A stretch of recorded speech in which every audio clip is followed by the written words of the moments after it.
All right, music fans, welcome back. Harmless Dave here, talking about real music and doing it real time for a few real people out there, just like you, just like me. All right, so I'm going to be talking about this guy here. So I figured I'd showcase a CD I have in my collection. Of course, this is Street Talk, which to me is the best work by Steve Perry by far. This version of the album contains a bunch of songs that weren't on the original. So if you don't have this updated version of Street Talk, then you're not really a Steve Perry fan. I'm just kidding. I'm kidding. I don't have the album For the Love of Strange Medicine because I wasn't really a big fan of that album. I do have Traces. So there you go.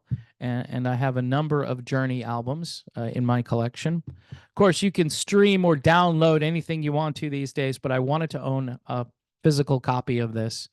So there you have it. Steve Perry, Street Talk with the bonus tracks, all of which are very good.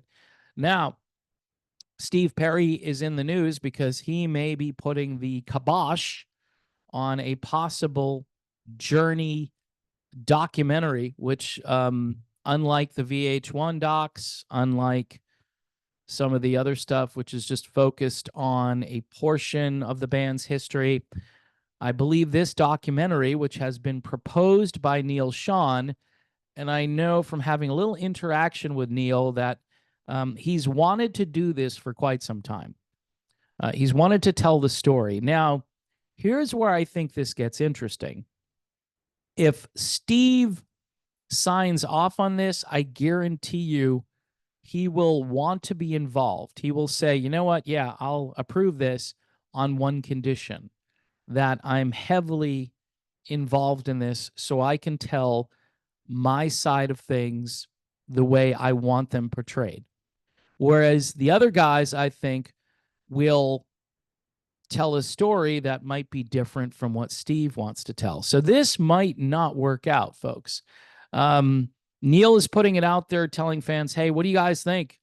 We should do a full documentary, and tell the tale from the early days, the days where it was Neal and Greg and Ross and George Tickner and all that. Tell that story, the failed attempt to find a singer. That would have been Robert Fleischman. I mean, there's a lot of details that would make for a very interesting and probably fairly lengthy documentary if you bring it up to today. All the lineup changes in the band, certain singers that were being considered to replace Steve Perry. I'd love to know the complete list of considerations. I think that would be fascinating, and then have those guys come in and talk about it. Really, this is a band with a very rich history, but I think what's going to happen is Steve is going to say, hey, if you're going to do this, then I need to be involved, and I don't want to work with you guys again.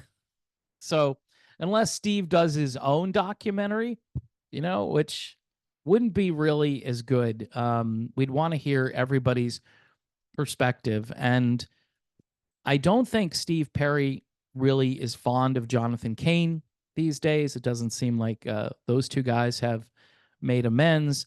I think he's willing to talk to Neal Schon a little bit, but based on some of the things that went back and forth when Don't Stop Believin', the song, became the biggest song of all time, Neal was basically saying, yeah, we're the ones keeping this alive.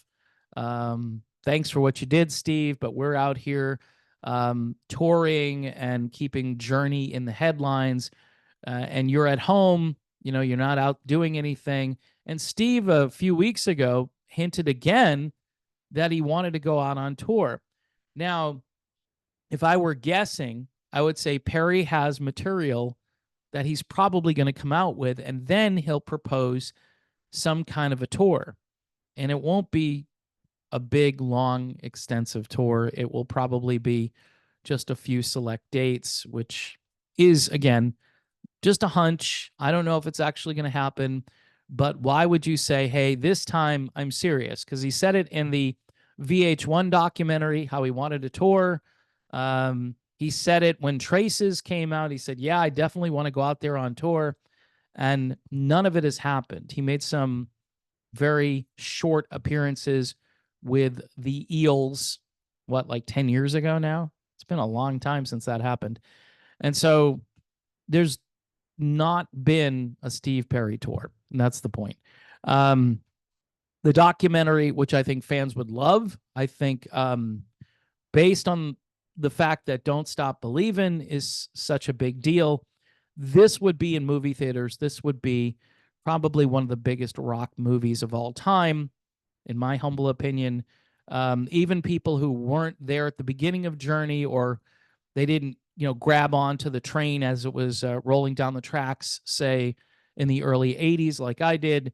Yeah, I think those people would be fascinated by this story. And my guess is Neal is going to put everything out there because I think he wants to tell the real story.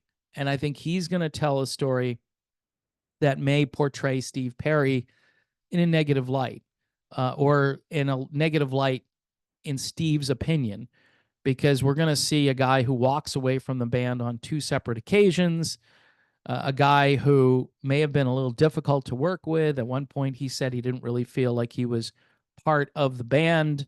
Or maybe they'll just try to highlight the good stuff. But I think people want to see everything, just how this evolved, where it is now, but especially where it was when Steve Perry was in the band. So anyway, we'll see how that shakes out. I think there will be a stalemate, but maybe if the money is really good, those stalemates can be broken. This here is, again, my favorite album by Steve Perry. Everybody knows it. Street Talk featuring Oh Sherry, but there are so many good songs on this. This is just one of those start to finish albums where the production value is great. The guitar work on this is very refined. I mean, Perry had an idea of what he wanted and he got it, right? He totally got it on this. And it was a big deal when it came out, and it still sounds great today. So, Street Talk by the amazing Steve Perry, one of the great singers in rock history. You can argue the best of all time, the GOAT. I will agree with you, but I'll also say my guy over here, Jimmy Jamison, he might be a GOAT. Lou Gramm might be a GOAT. Steve Walsh could be a GOAT. There are a lot of GOATs out there running around, so be careful. You might run into one of them. By the way, I need your help supporting the channel still. Patreon, YouTube memberships, Buy Me a Coffee has been really great. So thank you to Buy Me a Coffee for being there as an option. And just pray for peace around the world and in your own heart. And election year 2024.